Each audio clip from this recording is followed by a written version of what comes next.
Hello and welcome to day one of our fast.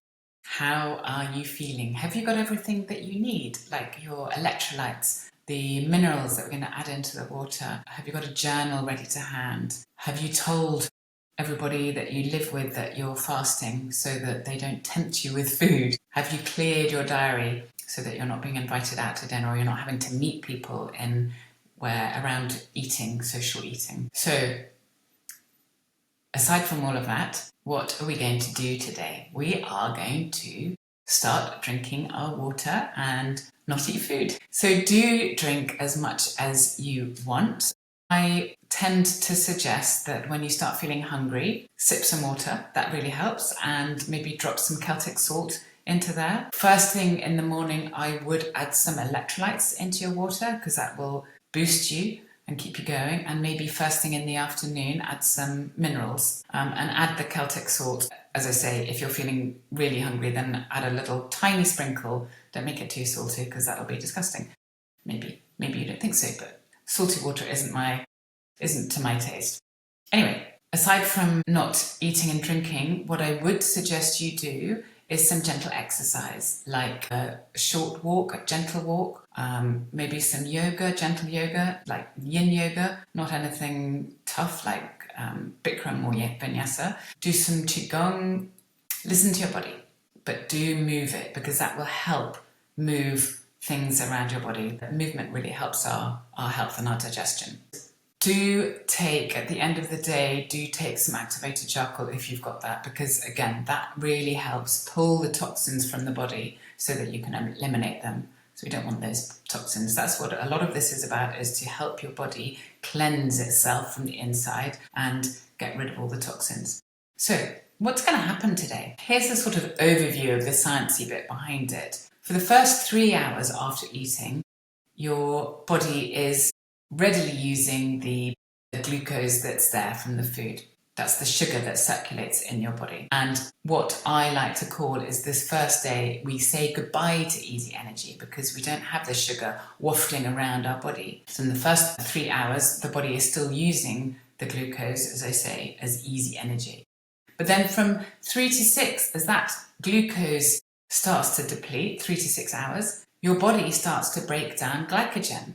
And you might go, well, Emma, what's that? Glycogen is the stored glucose that's found in your liver and your muscles. So it starts doing that so it has some more energy to work. And then between 6 and 12 hours, you might start noticing that you're feeling hungry, especially if you don't do intermittent fasting, where you leave windows of like 12 to 16 or 18 hours between food. If your body's not used to that, or if you've never fasted before, it might be this window that you start feeling hunger. That's fine, okay? Remember, this is all about perception. It's, do you actually really need that food? The answer is no. At this particular stage, the answer is no.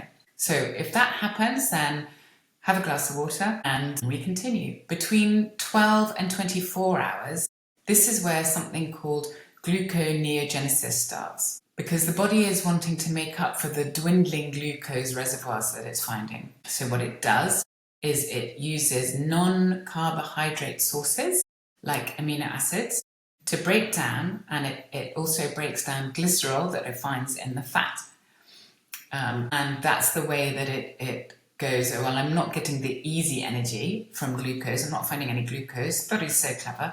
So it goes off and finds energy from these other sources. And this is where the genius of the body really begins to kick in, because as we get close to that 24 hours, that's the turning point where your body starts to use this glyconeogenesis, and it starts using the glycerol from your fat and the amino acids from muscle breakdown. It starts using that and goes into what's called ketosis, because the body now realizes that it doesn't have any glucose and it is producing ketones from breaking down fat. Ketones are acids that are produced by the body from breaking down fat. That's all that means. People often refer to ketones and ketosis.